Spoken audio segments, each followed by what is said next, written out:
नमस्कार को स्वागत कर गतकाली अमेरिका राष्ट्रपति डोनाल्ड ट्रंप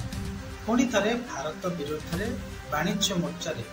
कठोर आभिमुख्य ग्रहण कर रूस सहित भारत तेल कारबार कर भारत उपरे 25% शुल्क व टैरिफ लगाई से घोषणा कर विषय हूँ भारत को बंधु राष्ट्रपति कही ट्रंप एपरी पदक्षेप नहीं स्पष्ट नया शुल्क अगस्ट 1 लागू हो रूस सह भारत तेल कारबार कर शुल्क छाट लगी ट्रंप तेणु रूस बंधुत्व भारत पर महंगा पड़ा ट्रंप पदक्षेप स्पष्ट हो पूर्वर अमेरिका भारत सहित एक वाणिज्यिक चुक्ति कर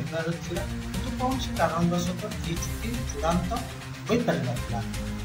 भारत उपरे जो 25% शुल्क लगे जाऊँगी तार कारण हूँ रूस सहित भारत शक्ति एवं सामरिक चुक्ति ट्रंप सोशल मीडिया लिखिं बंधु भारत अगस्ट 1 25% वाणिज्य शुल्क दे ट्रंप यह रूस ठार शक्ति एवं अस्त्रशस्त्र किणवा भारत को अतिरिक्त जरिमाना देवक कहवा भारत अमेरिकार बंधु किंतु गत किछि वर्ष हम सहित तुलनात्मक भाव में कम वाणिज्यिक कारबार कारण भारत अधिक शुल्क लागू कर विश्व में सर्वाधिक एपरी भारत में सबुठ गर्व एवं अप्रीतिकर अनार्थिक वाणिज्य प्रतिबंधक सब रही ट्रंप आहरी कहते भारत सब